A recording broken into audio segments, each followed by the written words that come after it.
Este programa incluye escenas recreadas y contenido que pueden resultar perturbadores para algunos televidentes. Se recomienda discreción. Cuando el miembro de la Marina Chris Short llega a su casa del trabajo y saluda a su hijastra de 16 años, Megan, no recibe respuesta. Parecía como si alguien hubiera derramado cera de vela por todo el piso. Pero en realidad era sangre. Short llama a emergencias desesperadamente.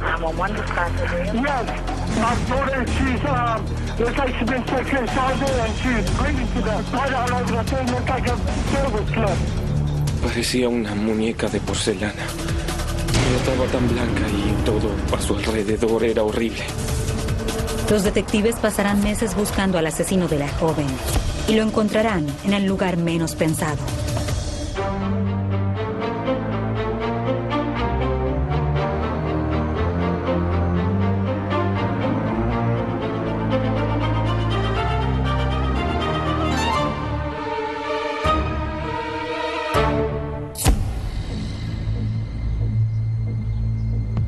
Un equipo forense del Departamento de Policía de Portsmouth llega para analizar la escena del crimen.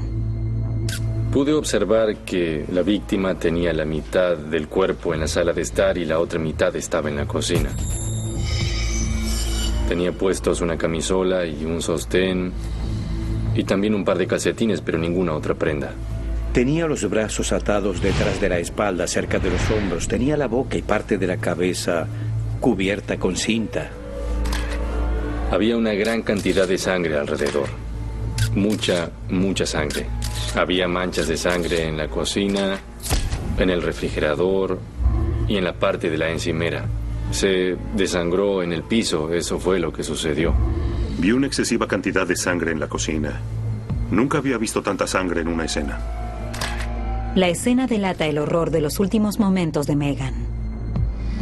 Era imposible imaginarse qué estaba pensando cuando esto ocurría. Tenía varias heridas de puñaladas en la espalda y noté que también había recibido puñaladas en el cuello. Tenía heridas provocadas por puñaladas y había evidencia en las palmas de las manos de heridas defensivas. Eso indica que vio venir al atacante. Intentó protegerse del ataque y luchó por su vida. El cuerpo semidesnudo de Megan sugiere que el motivo fue un ataque sexual. Había objetos de valor en la casa que no parecían haber sido alterados. Los peritos forenses concentran su análisis en la cocina. Parecía que alguien había preparado el almuerzo porque en la cocina había macarrones con queso. Encontramos lo que podía ser el arma asesina. Un cuchillo para pelar que estaba en el fregadero y nos resultó interesante. En la parte inferior, cerca de la empuñadura, donde el filo se une al mango, había una sustancia roja. Había un portacuchillos de donde faltaban 2 piezas. ¿Dónde estaba el otro? En el mismo fregadero, los detectives encuentran rastros de sangre. Parecía que el sospechoso se había lavado en el fregadero. Había sangre en las asas y también en el rociador. Cerca del cuerpo hay una huella de zapato con sangre. Había un círculo de relleno cerca de la parte delantera del zapato y también en la parte de atrás del zapato. Era una buena huella. La medimos, le tomamos una fotografía. El número estaba entre el 44 y el 45. Debido a la cantidad de gente que había ingresado, el padre, los médicos, los oficiales de policía, no sabíamos de quién podía ser el diseño de las suelas. El ataque comenzó en una habitación en el piso de arriba. Allí fue donde comenzó todo. Notamos que su ropa, sus pantalones cortos y su ropa interior estaban en el piso. El edredón, el cobertor que iba sobre la cama, parecía estar revuelto y arrugado. Había un rollo de cinta en la habitación del piso de arriba que parecía tener manchas de sangre. También hallamos una hoja en el suelo. La hoja era igual a la de los arbustos que estaban en el costado de la casa, debajo de la ventana de la habitación de los padres. Supusimos que había entrado por allí. Luego notamos que el mosquitero estaba levantado en esa ventana y en las demás no. Pudieron obtener una huella dactilar bien clara del alféizar. El asesino salió de la casa por la puerta del frente. Había sangre en el lado interno del picaporte de una puerta que daba hacia afuera de la casa. Los detectives amplían el espacio de búsqueda para encontrar el cuchillo faltante. No estaba en el patio. No estaba en la calle, no estaba en los arbustos. Entonces, supusimos que el sospechoso se había llevado el cuchillo. ¿Para qué? No teníamos idea. Comenzamos a buscar en cada uno de los desagües pluviales y alcantarillas del vecindario. Buscamos en 121 desagües y en 144 alcantarillas. Cuando nos acercábamos a una alcantarilla que estaba a poco más de 100 metros de la casa, vimos que la tapa estaba levantada y que en el fondo del desagüe había un cuchillo plateado que era similar a los de la casa de los Landowski. Una vez analizada la escena del crimen, se envían todas las pruebas materiales al laboratorio para analizar el ADN. También le envían el cuerpo de Megan a la médica forense para que realice la autopsia. Cuando hay un ataque como este, similar a la escena de la ducha de psicosis, uno se pregunta si el criminal conocía a la víctima. Además, en este tipo de ataques violentos se suele encontrar sangre del sospechoso en la escena del crimen. La escena del crimen era muy desprolija. Comenzaba en la habitación, en el piso de arriba, y descendía y continuaba en la cocina. Así que parecía que se trataba de una persona muy joven que no tenía mucha experiencia en cometer crímenes. Era alguien que conocía a Megan y su rutina diaria. Sabía que sus padres estarían trabajando y estaría sola en casa. Los investigadores interrogan a los amigos y a los familiares de Megan. Cuando me enteré de la muerte de Megan, no lo podía creer. Siempre estaba llena de vida, siempre estaba de buen humor. No podía pensar en nadie que quisiera hacerle eso a Megan, porque todo el mundo la quería. Me volví loca. No podía dormir ni comer. Pensaba todo el tiempo, ¿por qué? ¿Quién? Esa mañana la habíamos llevado a la escuela. Me dio un beso en la mejilla y le dije, bueno, adiós, te amo, nos vemos después. Y ella me dijo lo mismo. Y salió del auto. Esa fue la última vez que la vi. Ya estaban terminando las clases y ese fue uno de los días en que la dejaron irse antes. Cuando el año escolar finaliza, se adelanta la salida de los alumnos. Sabía que iría a casa a almorzar. Y pensé en llamarla, pero estuve muy ocupado en el trabajo. Era mi trabajo cuidar de la familia. Y siento que la decepcioné. El día de su muerte, Megan salió antes de la escuela y estaba sola en la casa. Sabíamos que Megan caminó hacia su casa y que entre las 11:22 y las 11:55 había llamado por teléfono a su madre. Dejó un mensaje en el contestador de mi celular y en el mensaje decía, hola mamá, estoy en casa, me fue bien en el examen de biología, voy a ir a la casa de la señora Andreas a comer macarrones con queso.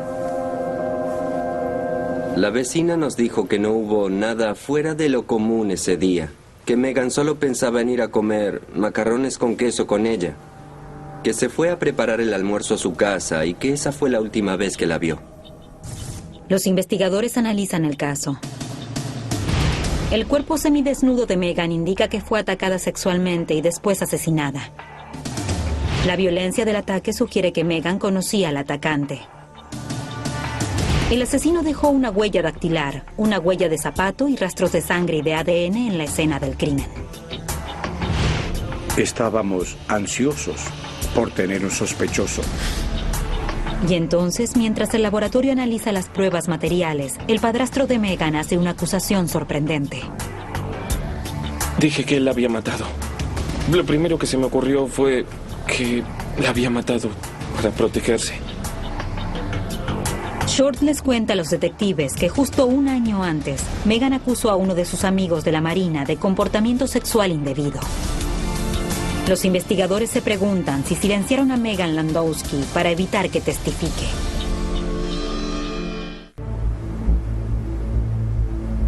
Mientras los detectives que investigan el asesinato de Megan Landowski buscan pistas, su padrastro Chris Short hace una acusación inesperada. Le dice a la policía que el asesino podría ser uno de sus amigos. Su familia junto con la nuestra hacían todo juntos. Estuvimos en la misma base durante 4 años. Viajamos por el mundo en grupo. Pasábamos mucho tiempo juntos. Pero justo un año antes, cuando Megan tenía 14 años, acusó al amigo de su padre de comportamiento sexual indebido. Esto derivó en una investigación. Había una investigación todavía en curso porque había alegado que un miembro de la Marina había abusado sexualmente de ella. Para los investigadores, la acusación es un motivo posible. Si el amigo de Chris Short hubiera sido condenado por abusar sexualmente de Megan, habría ido a prisión y se hubiera terminado su carrera naval. Pero ahora que Megan estaba muerta, los cargos se retirarían. El oficial de la Marina ya no sería juzgado porque ya no podía enfrentar a quien lo estaba acusando. Empezamos a considerar ese episodio como posible motivo de su asesinato. La policía local pidió que lo buscaran, lo detuvieran y lo llevaran al departamento para interrogarlo por el asesinato. Una vez detenido, el oficial de la Marina niega rotundamente estar involucrado en la muerte de Megan. Su coartada era que estaba en la base naval de Norfolk en el mismo momento que el supuesto abuso y el asesinato ocurrieron.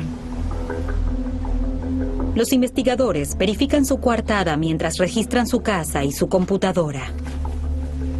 Buscábamos cualquier indicio que pudiera relacionarlo con Megan Landowski. Cualquier tipo de comunicación a través de la computadora, cualquier tipo de nota manuscrita o no que lo vinculara, quizás con su muerte o el supuesto ataque sexual. Podía haber cometido el crimen él mismo, o le podía haber pagado a alguien para que lo hiciera. Analizamos sus registros bancarios para ver si se habían retirado grandes sumas de dinero antes de que se cometiera el asesinato. Buscábamos zapatos, ropa, cualquier cosa que pudiera tener rastros de sangre que pudiera haber usado el asesino. Después de que se le tomara una muestra de ADN, el oficial de la Marina queda liberado. Nos sorprendió. Nos dijeron que no habían terminado de investigarlo, pero que no había pruebas suficientes para retenerlo. Pensaba, ¿cómo lo dejaron ir? ¿Cómo lo dejaron ir? Fue él quien lo hizo. Y me dijeron, Angie, no estamos seguros todavía. Las pruebas preliminares confirman su declaración. En ese momento pudimos determinar que él estaba en su oficina cuando se cometió el asesinato. Según los forenses informáticos, pudimos comprobar que no hubo ninguna comunicación con Megan. Queríamos mantener la mente abierta, porque la meta era atrapar al asesino y queríamos descartarlo si no era el sospechoso. Los investigadores esperan ansiosos los resultados de ADN del oficial de la Marina. Mientras tanto, los familiares y los amigos de Megan lloran su pérdida. Tenía una gran personalidad y todos la querían. Era muy directa y honesta. No soportaba que nadie pensara mal de ella. Quería caer bien a todos. No lograba entender cómo podía haber gente mala. No podía entender la realidad de que hubiera gente mala. Todos nos daban la imagen de que era una chica sencilla, dulce, muy bonita y muy talentosa y agradable, que realmente tenía muchos amigos. La comunidad realiza una vigilia con velas para honrar la memoria de Megan. No sabía que tenía tantos amigos, no lo sabía. Fue hermoso. La gente dejaba osos de peluche, flores y cartas para ella. Fue hermoso ver que era tan importante para tantas personas. Un grupo de investigadores infiltrados asisten a la vigilia. Buscábamos a alguien que pareciera estar incómodo, a alguien que actuara de manera sospechosa para poder analizarlo bien en la filmación. Pero no encontramos nada pertinente para la investigación cuando revisamos las grabaciones de la vigilia. 2 semanas después de la muerte de Megan, llegan los resultados del laboratorio. Primero, de la autopsia. Megan había recibido más de 40 puñaladas. Las 2 heridas en el cuello eran severas laceraciones. Una puñalada en el lado derecho del cuello le había cortado la arteria carótida, lo que hizo que se desangrara. Tenía 15 puñaladas en el rostro. De hecho, tenía un par en el ojo. Estos ataques violentos con varias puñaladas en el rostro sugieren que el asesino conoce a la víctima personalmente, que se trata de un ataque personal. No fue al azar. Era alguien que conocía a Megan. Tenía moretones en la parte superior del brazo, de donde quizá alguien la había sujetado con fuerza para controlarla, mientras la apuñalaba o mientras la ataba.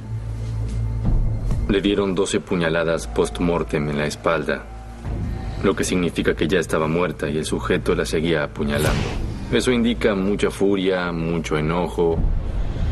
Los médicos forenses corroboran que las puñaladas fatales que recibió Megan concuerdan con los 2 cuchillos, el que estaba en el fregadero y el que estaba en el desagüe. Era un cuchillo con una hoja de 7 centímetros. Medimos las heridas en el cuello y tenían entre 6 y 7 centímetros de profundidad. Así que podían haber sido causadas por ese cuchillo. No se encuentran rastros de drogas ni de alcohol en el cuerpo de Megan. No hay pruebas de ADN extraño bajo sus uñas. Había sangrado mucho y sus manos estaban en la sangre derramada.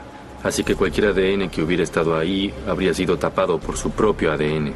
Habrían estado tan mezclados que hubiera sido imposible separarlos. Pero tomamos muestras de cabello para compararlas con otras que recolectamos en la escena del crimen. Los análisis de laboratorio revelan un posible ataque sexual. Gracias al análisis de las sábanas, pudimos determinar que había una mancha de semen en ellas. También pudimos comprobar que había una mancha de semen en la ropa interior de Megan. Esto indicaba que había habido eyaculación y quizás una posible violación. Los investigadores identifican el tipo de calzado que dejó la huella de sangre en la escena del crimen. Descubrimos que había cerca de 96 tipos diferentes de ese calzado, pero al menos sabíamos cuál era la marca que utilizaba el sospechoso. Los análisis también confirman la presencia de sangre del asesino en la escena del crimen, en el picaporte, en el rollo de cinta y en el cuchillo del fregadero. Pero los resultados del último análisis implican un retroceso. El ADN del asesino no coincide con el del sospechoso de la Marina. Recibimos los resultados de ADN, pero no obtuvimos coincidencias, así que descartamos al marino como sospechoso. Cuando lo descartaron, sentí que se derrumbó todo el mundo sobre mí, porque estábamos tan seguros de que había sido él. Pensábamos que teníamos un sospechoso, pero estábamos equivocados.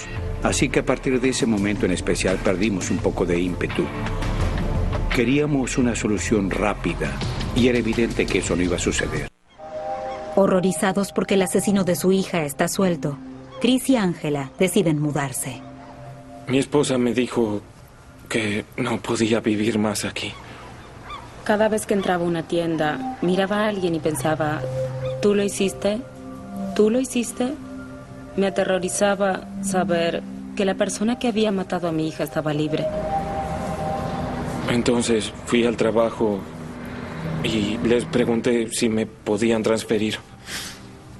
Creo que tardé como 1 mes y medio en lograr salir por la puerta de atrás.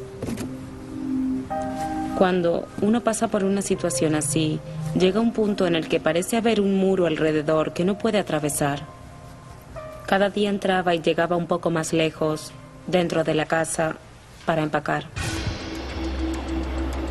Para obtener nuevas pistas, los investigadores ingresan las muestras de ADN y las huellas dactilares en la base de datos nacional. Sabíamos que tenían muestras de ADN en este caso y sabíamos que el ADN puede representar una gran ventaja, pero solo si se tiene a la persona que dejó el ADN. Podían analizar el ADN en los mejores laboratorios del mundo, pero a menos que hubiera alguien con quien compararlo, sería inútil.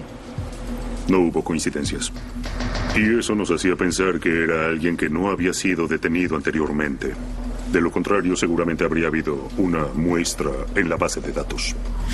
Nos dimos cuenta de que estábamos tratando con alguien nuevo en el mundo delictivo, ya que no estaba en la base de datos, así que debíamos buscar más detalladamente y eso nos abría un mundo de posibilidades. 2 meses después del asesinato de Megan, los investigadores aún no tienen un sospechoso. pero sí varias pistas. Es probable que Megan conociera al asesino. Había una huella de sangre de un zapato cerca del cuerpo. El asesino dejó rastros de sangre, ADN y una huella dactilar en la escena del crimen. Pero sin sospechosos no se pueden comparar con nadie. Estábamos muy frustrados porque habíamos interrogado a todos los que podíamos. No teníamos pistas nuevas o pistas firmes en ese momento. Nadie era más sospechoso que los demás. Todos eran sospechosos por igual. Con la investigación paralizada y pocas opciones, los investigadores llegan a un punto muerto. Pero entonces se enteran de la existencia de un nuevo y controvertido análisis de laboratorio que puede ayudarlos a atrapar al asesino. 2 meses después de que Megan Landowski fuera asesinada en su casa, el caso sigue sin resolverse. Los vecinos de Megan tienen miedo y están ansiosos. La historia de Megan Landowski dominó las noticias durante días, semanas, meses. Era uno de esos casos que no se desvanecen y todos queríamos descubrir qué le había sucedido a esa chica. Esperaban que les diéramos respuestas y lamentablemente no podíamos dárselas. Era necesario trabajar con cada una de las pruebas que teníamos. Creo que nadie nos presionaba tanto como nos presionábamos nosotros mismos para resolverlo. Como los análisis de ADN descartan a los principales sospechosos, los detectives están otra vez donde empezaron. Interrogamos entre 50 y 100 personas puerta a puerta, con la esperanza de encontrar pistas que nos llevaran a un sospechoso o al menos alguna pista de algún testigo que nos llevara a un sospechoso. Tomamos muestras de ADN de amigos y de conocidos y la mayoría las entregaron sin problemas. No obligamos a nadie a hacerlo y no puedo decirles todas las muestras de ADN que tomé y dieron negativas en el análisis. Se investigan los registros de los hospitales de la fecha del asesinato. Si alguien hubiera quedado muy herido durante un ataque de ese tipo, tendría que haber ido a un hospital o a una sala de emergencias para que le curaran las heridas causadas en un ataque de esa magnitud. Pero no había nada que llamara la atención. Estudian el perfil de Megan en una red social buscando posibles pistas. El perfil era rosa, muy femenino y dulce. Tenía corazones y estrellas por todos lados. Revisaron toda su cuenta, sus correos electrónicos, mensajes y textos y todo eso que los chicos hacen ahora. La policía esperaba que un compañero de Megan apareciera y les diera la información que necesitaban. Los investigadores tienen tan pocos datos que optan por una técnica nueva, un poco controvertida, que puede ayudarlos a limitar la lista de sospechosos. Era un método poco convencional. Estábamos a la deriva en ese momento y nos aferrábamos a cualquier cosa. En realidad, no teníamos nada que perder. La técnica se llama análisis de ADN genómico. Puede identificar las raíces étnicas o hereditarias de una persona a través de su ADN. No es un análisis aprobado. Es una herramienta que puede llevarte del punto A al punto B y con suerte del punto B al punto C.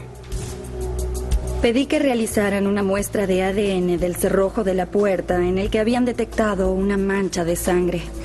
Y envié esa muestra de sangre a un laboratorio especializado para que le hicieran un análisis de ADN genómico.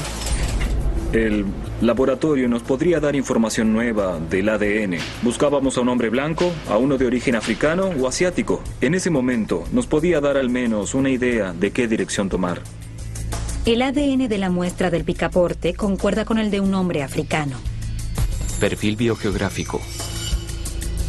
En este caso, el ADN tenía un 72% de antecedentes étnicos que indicaba que podía ser de origen africano. No era un dato que confirmara la identidad de un individuo, pero nos ayudó a restringir la búsqueda un poco. Una vez que obtuvieron esa información, les fue más fácil restringir la búsqueda en la red social y ver quién podía haber estado cerca de ella. Podían empezar a descartar sospechosos. Al mismo tiempo, los detectives vuelven a interrogar a los alumnos y maestros de la escuela de Megan. La actitud de un compañero de 17 años les llama inmediatamente la atención. Estaba muy tranquilo. Parecía muy inteligente. Cuando le preguntamos acerca de Megan, intentaba parecer servicial, pero también estaba a la defensiva. Me dio una sensación extraña. A veces, cuando uno trata con ciertas personas, tiene ese tipo de sensaciones, como si no fuera la persona que parecía ser. Negaba tener conocimiento alguno del asesinato. El detective McDaniel le preguntó si podía darle una muestra de ADN y dijo que debía preguntarle a su madre antes de hacerlo, y les pareció apropiado. Las características de Robert Barnes coinciden con los resultados del perfil de ADN, pero no es un sospechoso probable. Era un joven ejemplar, era un muy buen alumno. Iba a la escuela para dotados, nunca había estado involucrado en ningún tipo de problema, en ninguna circunstancia.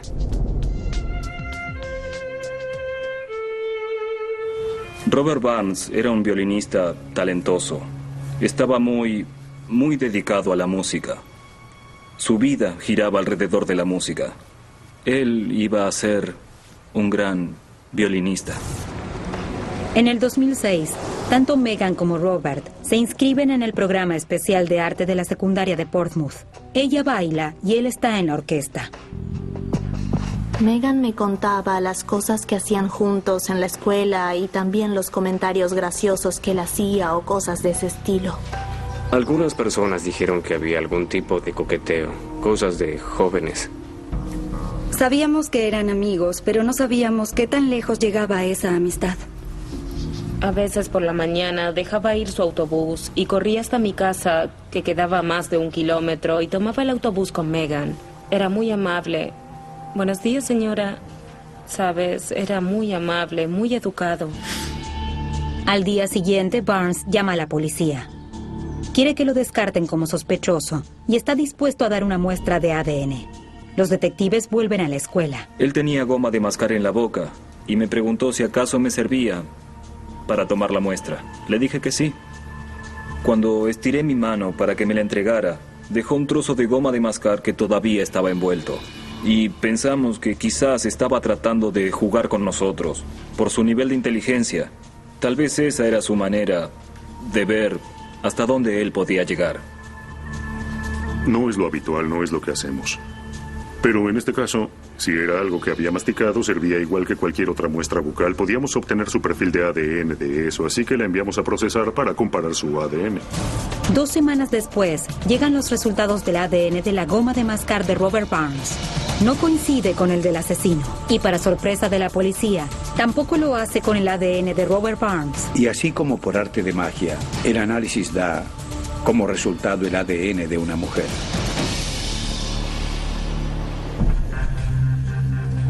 Era difícil de creer, pero pensé, bueno, quizás cambió la goma de mascar que me dio. Las sospechas se intensificaron en ese momento. Ya había un intento de engaño. Teníamos a un muchacho que no parecía ser un asesino. Uno pensaría que no tenía nada que ocultar y sin embargo ocultaba pruebas.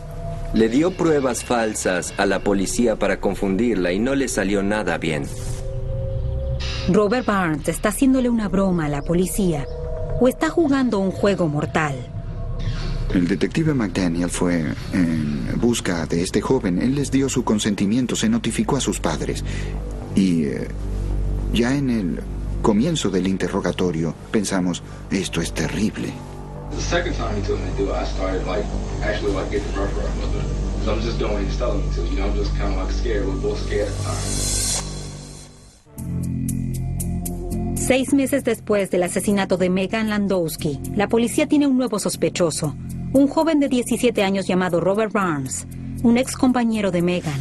Barnes intenta engañar a la policía con una muestra de ADN falsa. Tenía goma de mascar previamente masticada y envuelta dentro del bolsillo. Cuando metió la mano en el bolsillo para buscar un envoltorio, simuló envolver su goma de mascar y la cambió por otra. Interrogan a Barnes con su madre presente. Robert Barnes comenzó el interrogatorio diciendo, bueno, esto es lo que pasó. Y yo pensé que, si bien nos estaba dando bastantes datos, no era lo que había sucedido. Barnes dijo que había sido invitado por Megan a su casa. Ese jueves, los habían dejado irse más temprano de la escuela. When I got to the door, I knocked on it for about 5 minutes, no answer. So I'm like, okay, well, I said I was going to be here. So then I had went through the window. Lo que dijo no tenía sentido. En primer lugar, la gente no entra por la ventana de un cuarto cuando es invitada. Barnes dice que cuando llamó a Megan, le pareció que le contestaba con voz dudosa desde el piso de arriba. Sostiene que cuando subió la encontró de rehén, sentada en la cama. Y luego dijo que había un hombre blanco enmascarado con un arma en un rincón. So like when I first saw her, I thought, just nothing's wrong, But then when I saw the dude, I'm like, God. Lo que hizo fue dar una descripción mía. Me dijo que el hombre era rubio y tenía los ojos azules. También que tenía mi estatura y mi contextura física. Que tenía un arma como la mía. Declaró que el enmascarado le había pedido que fuera un poco más violento con ella. When he was like rough her up, I was like, she kind of resisted, but it wasn't as much. She like did this, and she was like, no, kind of dumb. Don't do it. And then I just took and, I'm like, can I come to your arm? Like, she put it up in my face, and I'm like, it wasn't like, like be able to just sit there. And I just took, and I'm like, Megan, just go with it. And then she was like, no, and then I just took, I'm like. Barnes declara que el enmascarado le apuntaba con un arma. After that happened, that's when he was like, you took me to have sex with her. And I attempted, we did that for like 5 minutes. Dijo que le ordenó que la atara y después de usar la cinta, les ordenó que bajaran y él bajó por la escalera con Megan. Megan intentó escapar, pero él la detuvo y le dijo que no lo hiciera. I kind of actually didn't let it go, I kind of cut the grip. It wasn't like a forceful state, but it was, just like a don't move state. Right. But then she stopped, and then that's when she walked around and just got the knife. El enmascarado dijo, haré lo que tendría que haber hecho mucho antes. Y entonces tomó un cuchillo que había por ahí y apuñaló a Megan. And then I covered up my eye, and I think he stabbed her like 4 more times. All of it was like,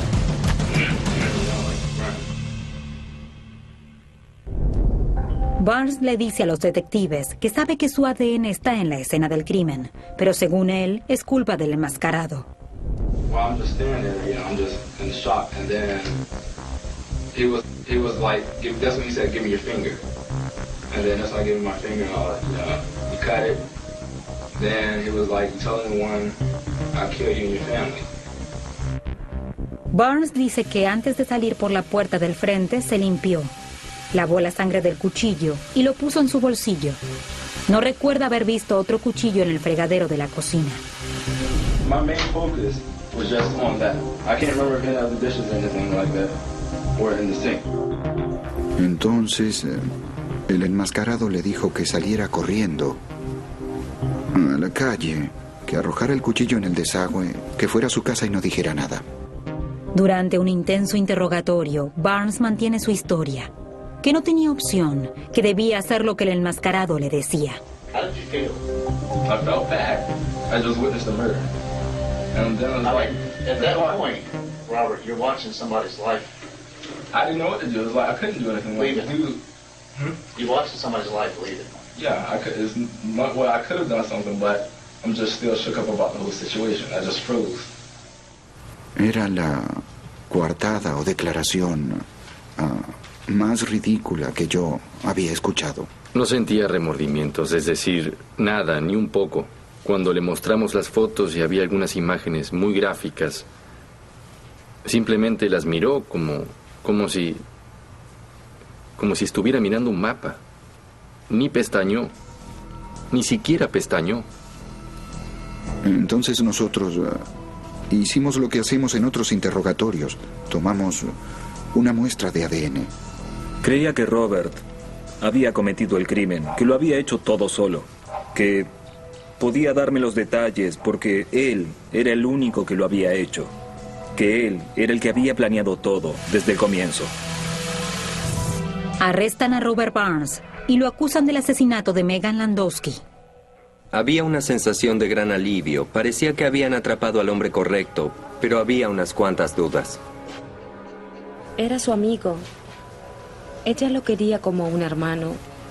¿Cómo pudo hacerle algo así a ella? Uno miraba a Robert Barnes y no parecía llevar la vida o tener los intereses de un asesino. Tampoco parecía ser el tipo de asesino que uno imaginaría entrando en una casa en pleno día y atacando brutalmente a esa pobre adolescente.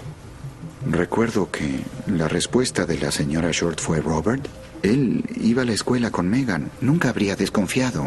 Era un buen muchacho. Y es así, eso parecía. Eso parecía. Pero también tenía un lado oscuro que nadie veía. Ni su familia ni sus amigos. Y ese lado oscuro era Robert en realidad. Pudimos verlo porque vimos la escena del crimen. Vimos lo que hizo. Lo pudimos ver durante el interrogatorio. Los análisis del laboratorio confirman que el ADN y las huellas dactilares coinciden con los de la escena del crimen. Pudimos determinar que la mezcla de ADN que encontramos en el cuchillo y en el rollo de cinta pertenecía efectivamente a Robert Barnes. Y las manchas de semen que se encontraron tanto en la ropa interior de Megan como en las sábanas también eran de Robert.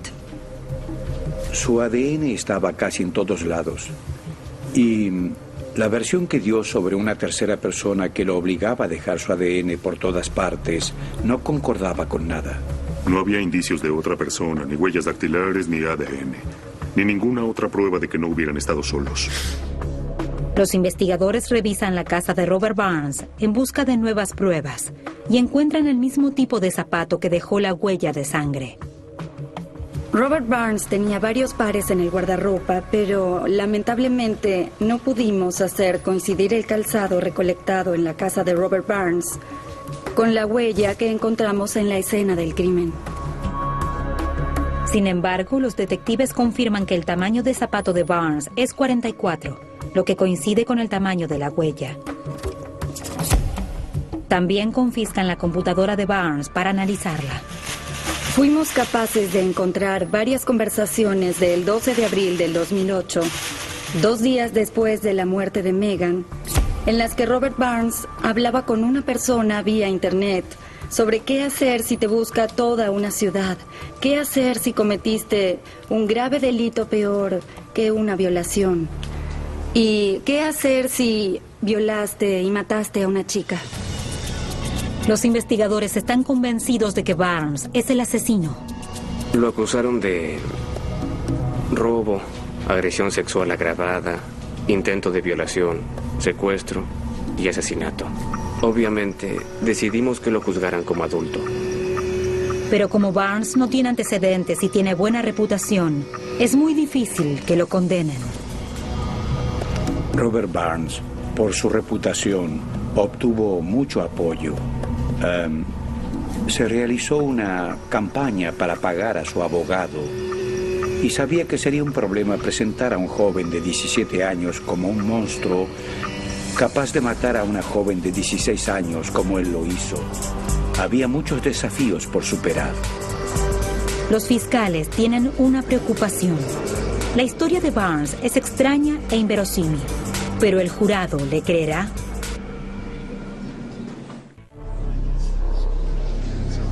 Antes del comienzo del juicio, Robert Barnes se retracta de la extraña historia de un hombre armado que lo obligó a atar y atacar sexualmente a Megan Landowski. Me sorprendí muchísimo. Creo que tenía 2 de los abogados más talentosos de todo el condado. Su defensa estaba bien fundada, pero ese día se retractó y se declaró culpable. Barnes se declara culpable del cargo de homicidio en primer grado. Cada vez que el juez leía los cargos, se me revolvía el estómago. Entendía que había sido él. Estaba ahí sentado y confesaba que la había matado. Fue él, y solo él, quien la había matado. Y me destrozó el corazón. Barnes se declara culpable para evitar el juicio y evitar recibir peores cargos, como homicidio agravado. Los fiscales aceptan la petición. Quieren evitarle el dolor a la familia de Megan. Teníamos que pensar en la familia. Queríamos someterla a eso, queríamos que escucharan los detalles violentos frente al tribunal. No quería ver todas las fotos que saldrían a la luz en el juicio. No quería pasar por todo eso. Los investigadores están satisfechos con la decisión del fiscal. El caso finalmente había terminado y todo lo que habíamos hecho permitió condenar al culpable. Que Robert Barnes se declarara culpable de su muerte fue el cierre que necesitábamos. I wish I could erase all the hurt you all are going through. I wish I could bring her back, take away all the pain. Condenan a Robert Barnes a 42 años de prisión. Era mi intención ponerlo tras las rejas el mayor tiempo posible. En el caso poco probable de que viva lo suficiente como para ser liberado, seguramente se lo condenará a confinamiento civil por haber sido un violador violento. El motivo del asesinato sigue siendo un misterio. Nunca dijo, en ninguno de los testimonios que dijo ante el tribunal, por qué había cometido el crimen. Desearía saber por qué. Así podríamos evitar que otros hagan lo mismo. Quizás nunca lo sepamos. Como investigador tengo una teoría. Creo que tuvo que ver con el rechazo. Por algún motivo que no conocemos. Creo que el rechazo tuvo algo que ver con lo que Barnes hizo. Los detectives y los fiscales nunca se olvidarán de este caso. A veces uno se involucra con estos casos. Debo decir que te atormentan de por vida. Nunca había oficiales de la policía con 20 o 30 años de experiencia tan destrozados como ellos. Sufrieron con este caso. Me hizo darme cuenta de que uno debe valorar a sus hijos, a su familia, hacerlo cada segundo de cada día. La policía combinó lo mejor, lo más virtuoso de la fuerza, la firme voluntad de no dejar libre a un asesino con los avances más modernos de la ciencia con respecto al ADN. Combinaron el trabajo de detective con la ciencia moderna y así lograron descubrir quién había asesinado a Megan Landowski. Pero para la familia y los amigos de Megan, esta herida nunca sanará. Extraño tenerla en mi regazo y que me abrace y que me diga que me quiere. Íbamos al centro comercial y nos probábamos toda la ropa para ver cuál nos quedaba mejor. Extraño pasar tiempo con ella. Cuando perdimos a Megan fue como perder nuestro pilar. Megan era pura alegría.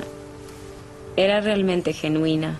Siempre se estaba riendo y sonreía todo el tiempo. Me reconforta saber que ese muchacho no podrá hacerle lo mismo a nadie, nunca más.